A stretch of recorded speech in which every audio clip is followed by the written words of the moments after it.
Introduction. Words play an essential part in human existence since they express and influence the way people think. Martin Luther King, Jr.'s letter from Birmingham Jail represents an example of rhetoric that has a complex and intricate history, and the composition of which has a powerful legacy. The power of this piece lies not only in its historical surroundings but also in the way it is written. In various paragraphs of this letter, Martin Luther King Jr. uses logos, pathos, and ethos, three building blocks of Aristotle's framework for understanding historical appeals. These notions are so profoundly intertwined that when King employs them, he employs each of them to the best of his capacities. His argument for nonviolent resistance against segregation is strongest when he talks about just and unjust laws in paragraphs 11 and 12. In this case, the strongest refers to the most successful in appealing to its audience's critical thinking and common sense. It accomplishes these goals by defining these kinds of laws but also offering the people reading a trustworthy connection and emotional invocation. Martin Luther King, Jr. and Birmingham imprisonment. In order to understand Martin Luther King Jr.'s way of writing, it is vital to establish the background and specifics of when this letter was written. In 1963, George Wallace, Alabama governor, proclaimed segregation was a matter that would continue forever. At the same time, planning for a desegregation campaign in Birmingham, Alabama, has begun. Martin Luther King, Jr. led it under the patronage of the Southern Christian Leadership Conference. The demonstrations in Birmingham began in April of 1963. Beforehand, the leaders of the movement have come to a definitive decision. They were steadfast that in case a court order against the demonstrations was issued, they would not obey it. In the previous campaigning, SCLC had not taken this measure. On the 12th of April, King was arrested for violation of the expected court order and imprisoned in the Birmingham City Jail. The same day that King was taken to prison, a group of white clergy gathered to write a response to the protests, condemning the SCLC's actions. Their statement would contain appeals to order, law, and common sense. An interesting detail of this ordeal was that earlier that year, in January, they were among 11 local clergies who condemned segregationists' violence and requested peaceful compliance with desegregation. Although their April statement was not directed at King specifically or questioned the ultimate goals of the campaign, SCLC saw it as an opportunity to open a conversation with a rhetorical high ground. Logos. In Aristotle's framework for rhetoric, logos, pathos, and ethos play distinctive and equally important roles. Logos is defined as the speech that establishes the truth and reason. In King's work, logos permeates different aspects of logical appeal. The first of these is establishing the basis for his reasoning and showing that the desegregation campaigners are capable of understanding people's worries. You express a great deal of anxiety over our willingness to break laws. This is certainly a legitimate concern.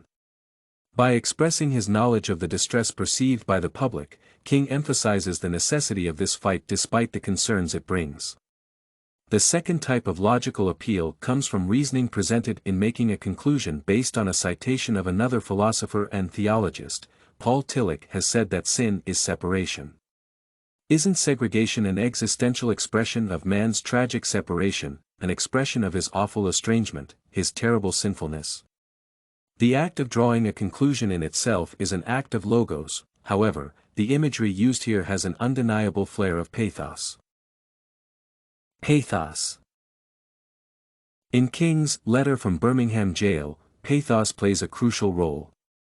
As per Aristotle, pathos is the speaker's ability to elicit an emotional response from the audience.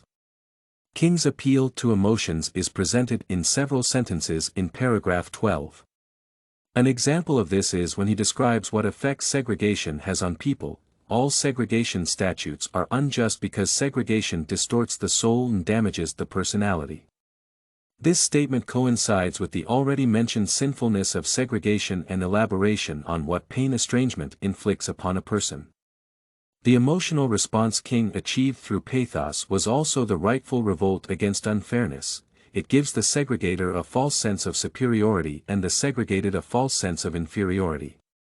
Although the issue discussed was the matter of race, it is scarce for a person to live their life without experiencing unfair treatment. Therefore, this line appealed to the basic human need to be seen for their true values. Ethos.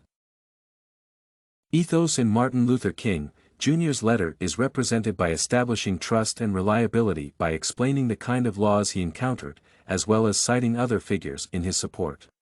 Ethos in rhetoric refers to the manner in which the speech is delivered to instill a sense of trust in the audience.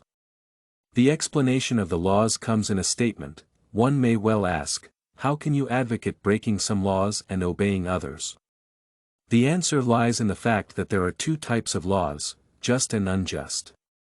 Here the credibility necessary for the audience to believe the speaker comes from the demonstration that breaking the law is not always morally reprehensible. A speaker that presents themselves as fighting for moral justice is far more reliable than a speaker who outright admits to acting unlawfully. Another way to incorporate ethos in the speech is by mentioning other influential agents in this matter. Here, King refers to Paul Tillich, who has been mentioned above, and St. Thomas Aquinas, an Italian philosopher and theologist. To put it in the terms of St. Thomas Aquinas, an unjust law is a human law that is not rooted in eternal and natural law. Paul Tillich has said that sin is separation. Isn't segregation an existential expression of man's tragic separation, an expression of his awful estrangement, his terrible sinfulness? The case of the referral to Paul Tillich also exemplifies the logos aspect of the subject. Conclusion. In conclusion, logos, pathos, and ethos are essential counterparts of any speech that aims to persuade and appeal to its audience. Martin Luther King, Jr.'s letter from Birmingham Jail utilizes each of these concepts in paragraphs 11 and 12. This part of the letter is the strongest since it uses these ideas to compel critical thinking that is rooted in emotional response and trust. King employs logos, pathos, and ethos through the establishment of just and unjust laws, appeals to basic human experiences, and supports his position by mentioning influential philosophical figures. Each of these elements constitutes a more profound understanding of the segregationists' arguments for nonviolent protest. Study Corgi can help you make your studies smarter. Visit studycorgi.com for more samples like this, study tips, and writing tools.